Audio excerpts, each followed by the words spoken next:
Hello ladies and gentlemen, and welcome to the Kedington News Open Gardens Special 2017. 16 of the village's finest have flung open their back gates to allow the general public to come in and see what they've been getting up to in their gardens.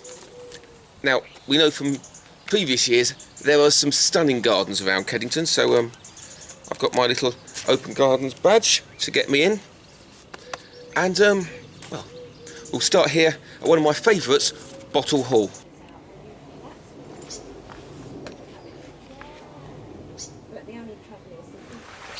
So I'm here with Pete and Beryl in the garden of Bottle Hall. This garden's been part of Open Gardens for quite some time now. Since the beginning. Since the beginning. There we go. When you first started here, was the garden anything like this, or is this completely different? When we first came here 30 years ago, the house was a virtual wreck and the garden was just a wilderness.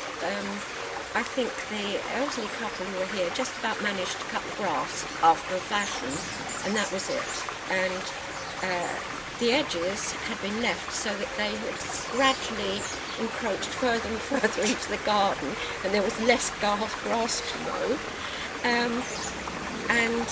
So really and truly we started from almost blank canvas. There was a pond of salts there, but it was such an amateurish thing that we got rid of it, but it gave us the idea to have a pond there. There was a ramshackle thing here that if you leant on would have fallen down, but it gave us the idea of putting the arbour here. And from then on it was virtually looking at what we've got, because someone had lived here, I believe her name was Mrs. James, in the 60s, and she was a gardener, and she had planted these trees like the Japanese Acer and the skyrocket and most of the mature trees. And so we got sort of an idea, and we kind of took it from there. That was a very sunny side of the garden, so we made that kind of more Mediterranean area.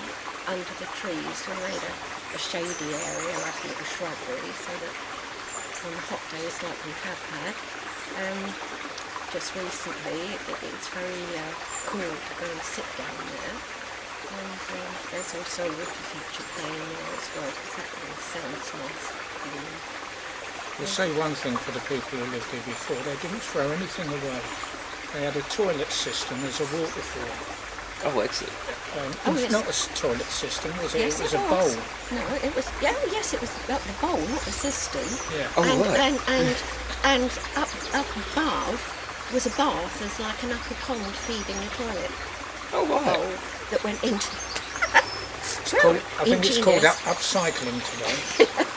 So there was one or two things that shaped the garden when you came here. But yes, the trees mainly shaped the garden, and the other thing that shaped it was we wanted to keep it very much sort of wildlife friendly, and try as much as possible to attract the birds, and also we've got other wildlife comes in for the night. We have a nightly badger comes and visits us round back and feeds. We feed him peanuts. And also, just recently we've been having foxes back, haven't we? They come and go, the foxes. Sometimes they come for 2 or 3 months and then we don't see them again for another 2 or 3 months. And we're quite thrilled actually this spring because we had 2 hedgehogs, and then one very, very small hedgehog which we took to be a baby hedgehog. So we're doing quite well on the hedgehog. that's good, because I know a lot of places they're becoming quite rare. So. Yes, they are. And also we've got wood mice, and they're cute little things, very, very tiny with huge ears, and they're really quite sharp and dart about. Because we've got a wildlife camera that we put down there at night, so we see what we get at night.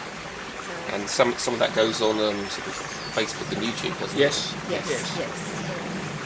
I mean, we've been seeing some of your wildlife already here today because you've got your little baby starling, which is still down there watching us. Oh yes, yes, this goes round for ages. He absolutely adores it.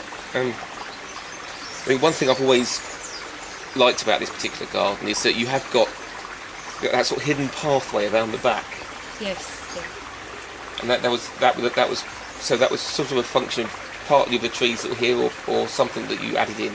No, we actually grew the hedge down the bottom in front of the brook, and then so behind that now we have a couple of compost bins, so we can compost whatever we cut down in the summer. And this part here, I just wanted, I marked out the beds round because it was just grass, and I marked the beds out so that there would be like a little winding path, and so it would lead you in. So you've got different compartments to the garden and different aspects. Like I said, more the shrubbery and the cool area, and then sort of the brighter area here which catches the sun.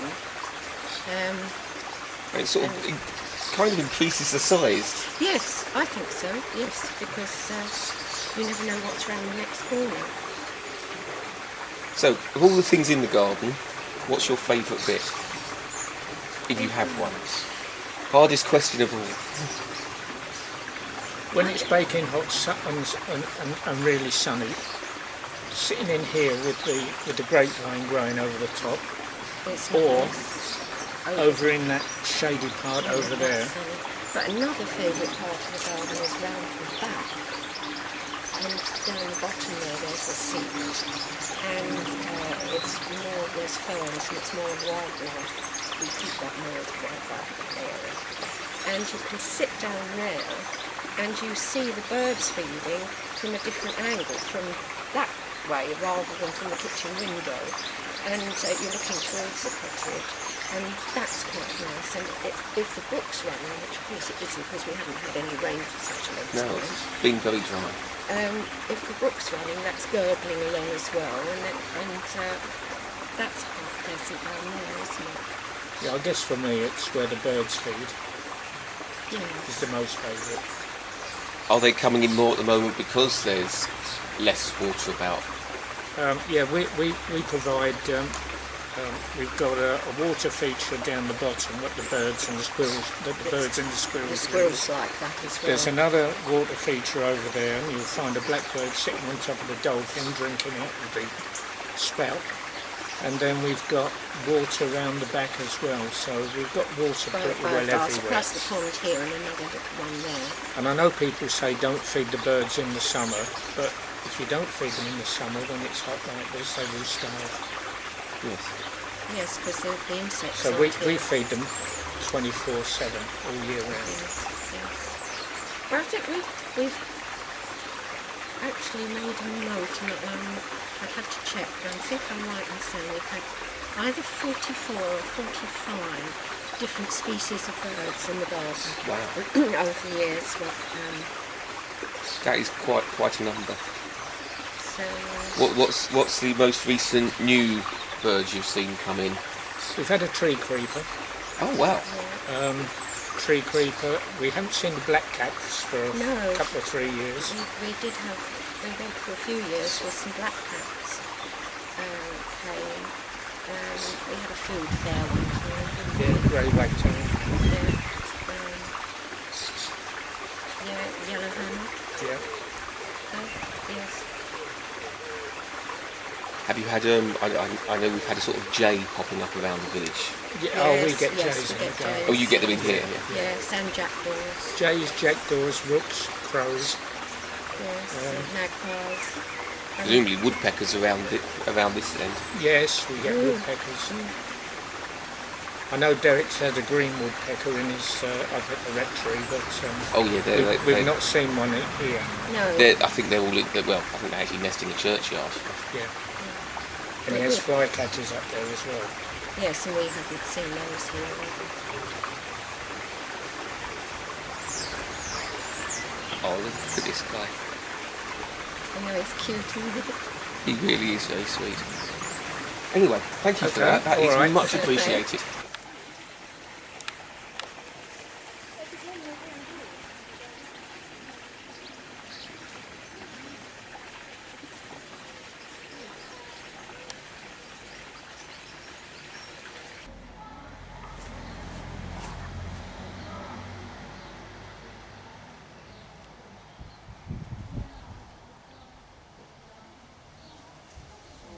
St Paul's Drive is obviously the new part of the village.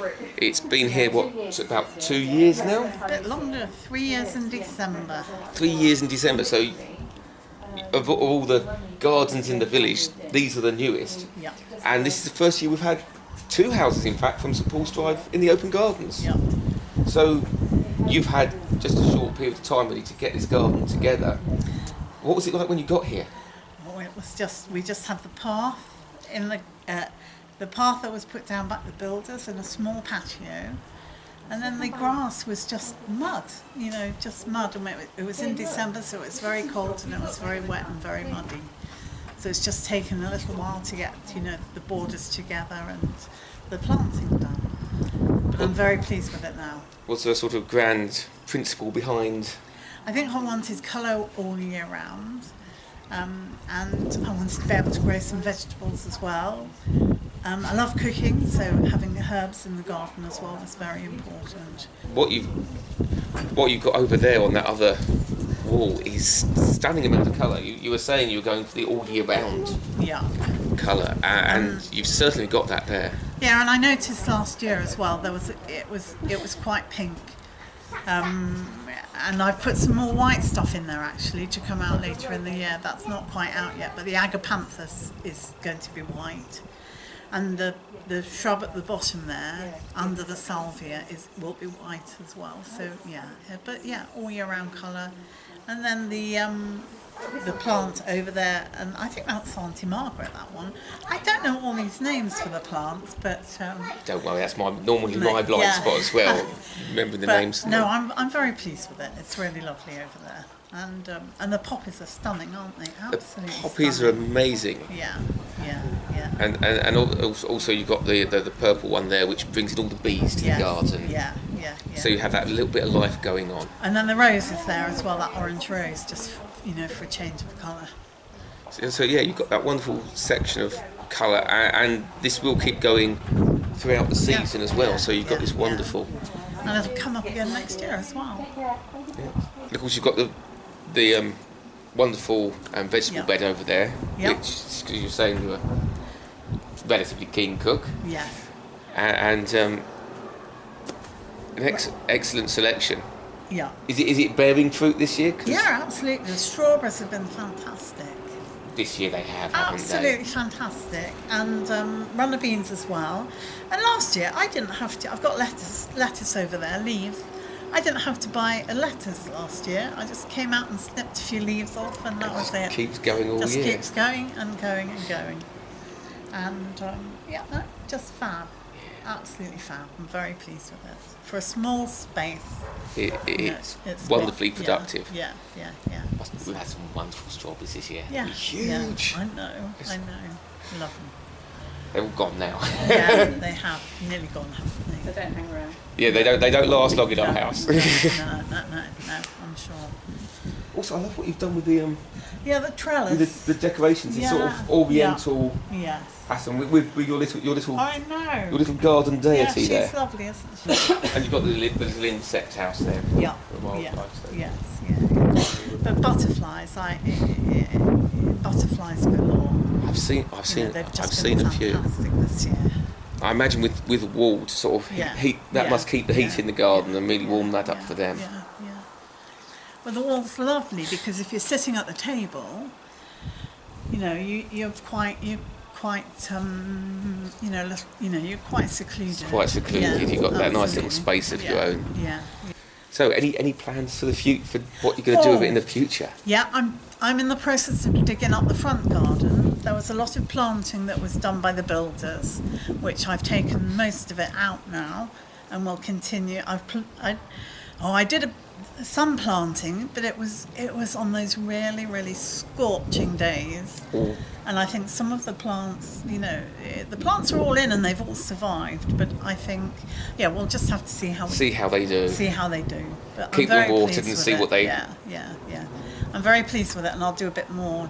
I'll do a bit more planting in the front garden next year. I better get some footage of that as I go. Oh, you better. I best. Anyway, thank you for that. Lovely. Okay.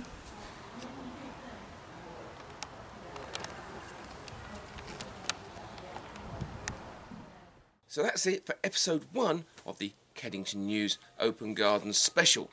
Episode 2 is coming soon, and to catch that, why not subscribe to this very YouTube channel?